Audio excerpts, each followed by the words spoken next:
Yeah, all working. Okay, so I'm going to find out who we all are. I'm Simon Poulter. I'm director of Collusion, which is an art and technology company in Cambridge.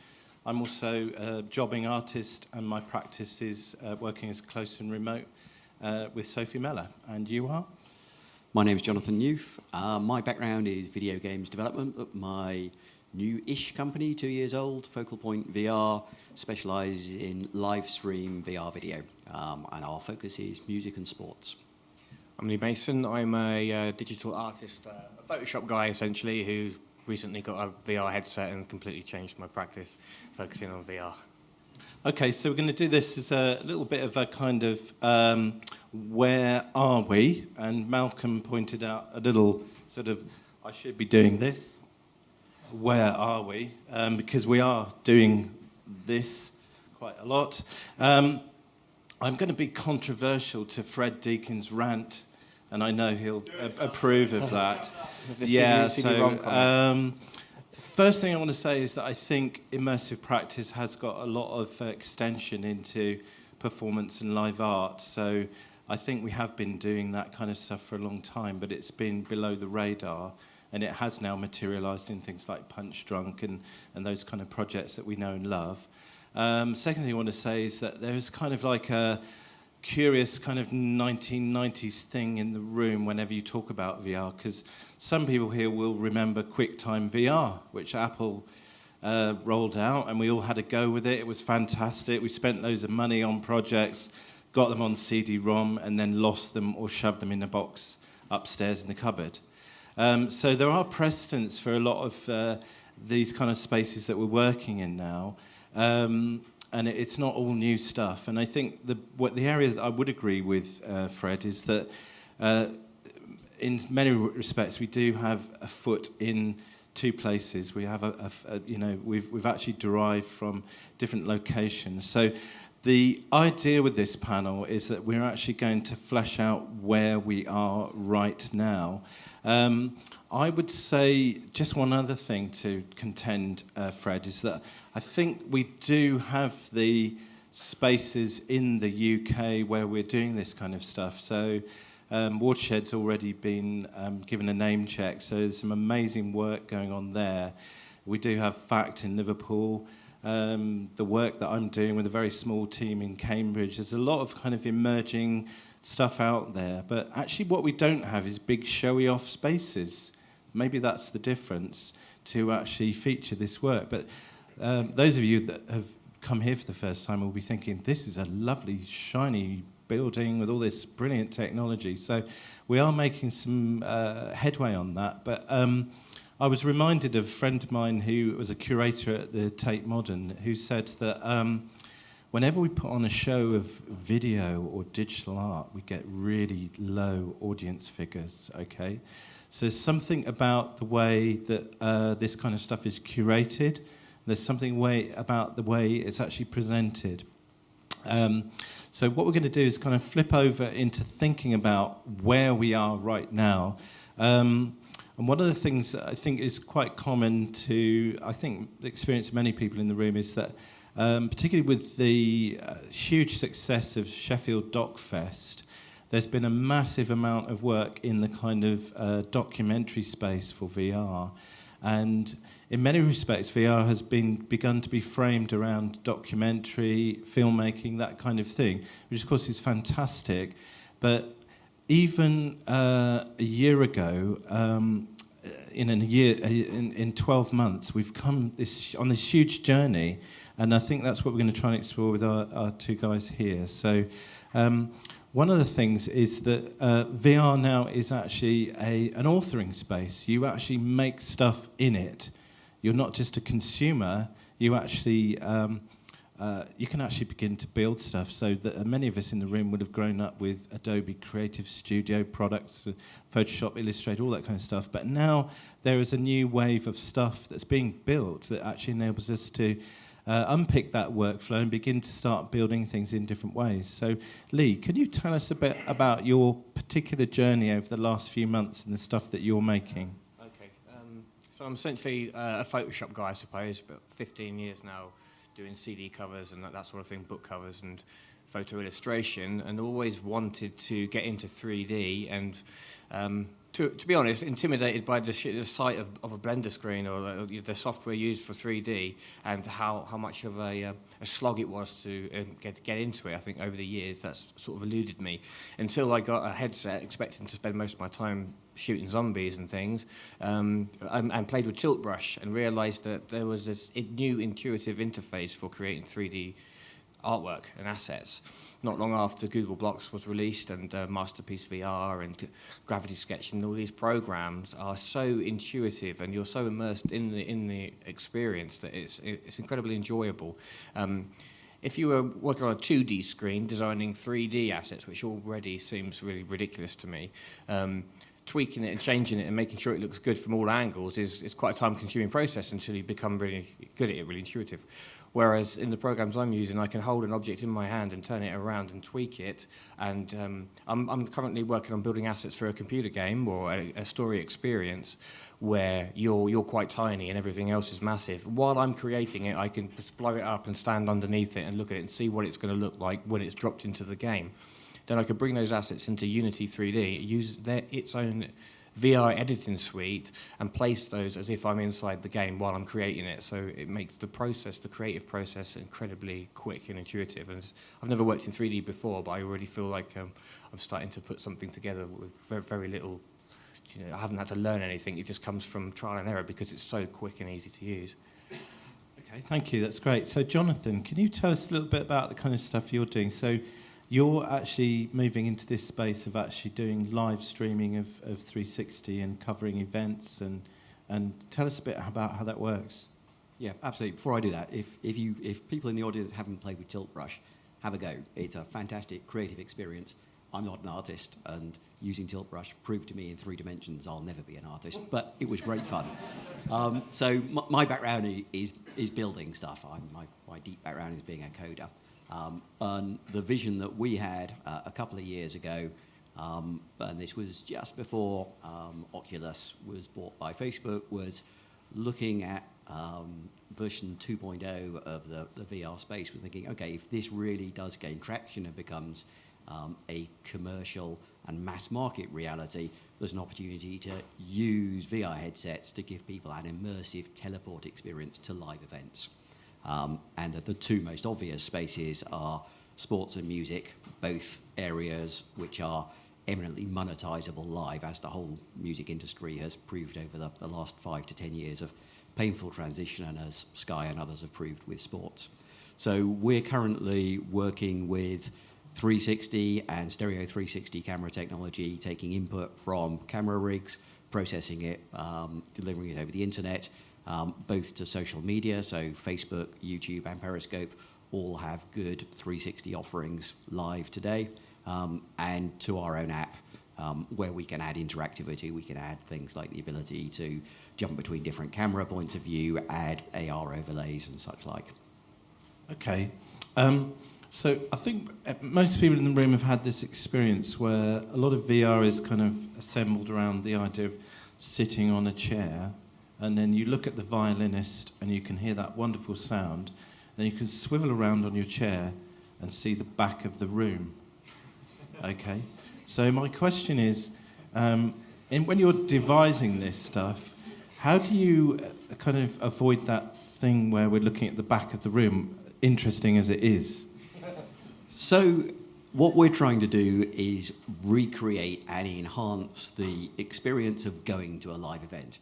And if you go to a live event, you can turn around and look at the back of the room. You might not choose to do so very much, but actually knowing that the stuff behind you is part of giving you the feeling that you're present somewhere else. So for us, we can do better than that, because we can put you at a rock concert or a concert, and you can be in the front row and you can be watching the performance, and actually you can then choose to be on a camera on stage, and you can change your point of view. So you can have a better than real experience.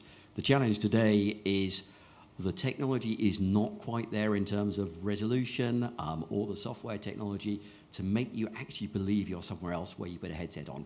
But it's getting close. And once it gets there, and I've sort of had this feeling a few times, you do genuinely suspend your belief that you're sitting here. You think you're somewhere else. You take the headset off, and it's a surprise to find out where you are. And there's no doubt in my mind that the technology will support that in the next 1 to 2 years in a mass market way. That's for us incredibly exciting. And the bandwidth we would require to do that at home would roughly be? So at the moment, we're focusing on delivering our experiences inside a traditional 4K bandwidth. If we didn't do anything smart and we want to deliver volumetric video where you can move your head around, then you'd be looking 300 to 600 megabits a second. But we need to do some smart stuff to get that down to sort of 6 to 10. Right, so my friend Stephen over there lives in some weird village in Somerset. What's your bandwidth at home?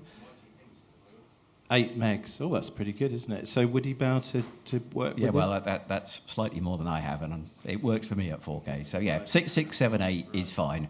When you get less than 2, then resolution has to drop somewhat. Okay, so just moving on to what artists can do with this. So one of the things that you've been doing is actually working in blocks and doing 3D. Can you tell us about that and printing the stuff? Yeah, so I've been playing with blocks since it was released, and it's been, like I say, it's my first step into creating things in 3D. We did an augmented reality experience a few weeks back in Wisbech, and created an animated assets using blocks. So sculpted them and then exported them and dropped them into an interface so it would overlay them on your phone in the street. As an experiment, I thought I'll try and send this to a 3D printer, and it came back a beautiful 3D print. So all of a sudden, I think I'm we a have sculptor. one. We have a I've got an Blue example. Peter version here. Yeah, you can't really tell. You have to come and have a look at it. But this was created in Google Blocks. And there's a little guy here. This is totally unaware that there's a colossal praying mantis above him.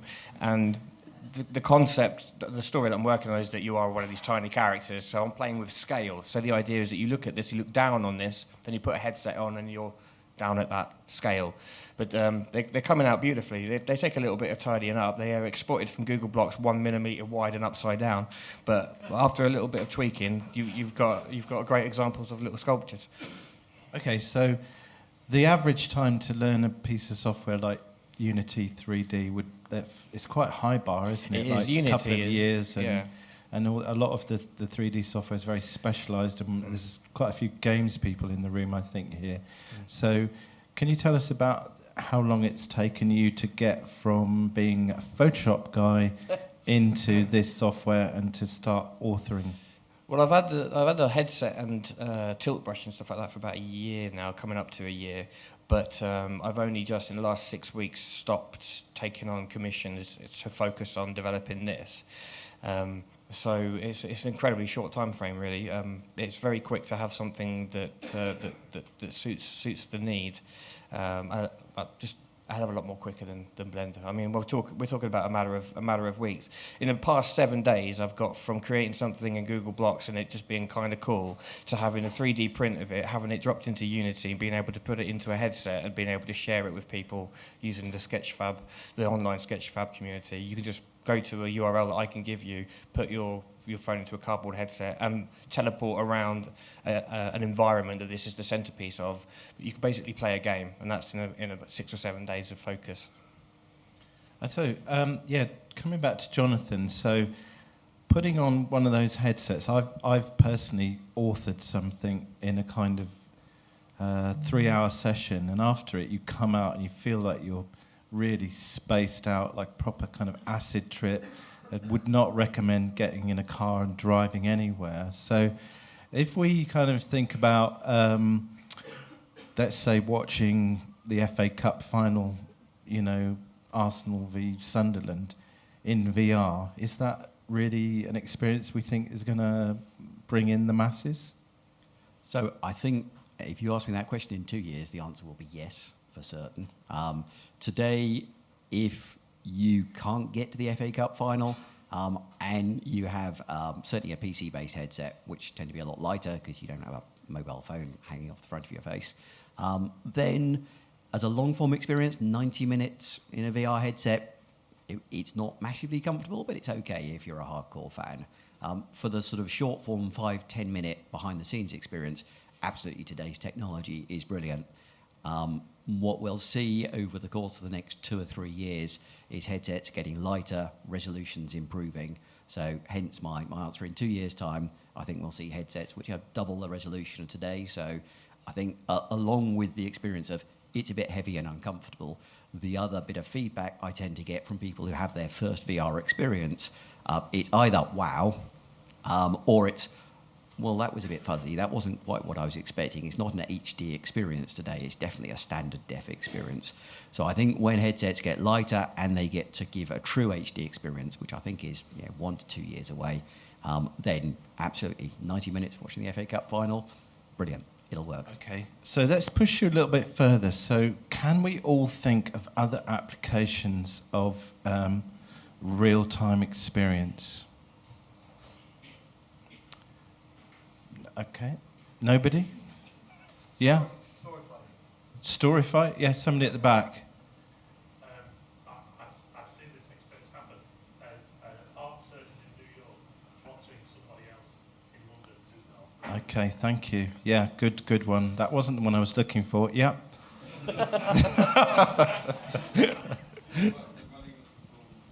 Sorry, say again?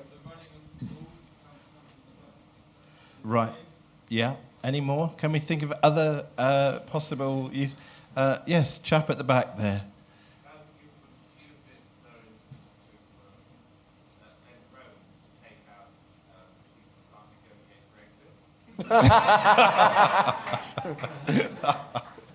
Okay, that's very good, actually. Well done. Yes, you. Yes, well done. He gets the 10 points. And for an extra 5 points, can you tell us how that might work? Pretty clumsy. Okay. All right. So yeah, 2 minutes. Okay. So Jonathan, have you looked into this? Because we all know, there's MPs. Yeah. Okay. We all know there's MPs looking at their computers right now, Using headsets. Yeah. Okay. So.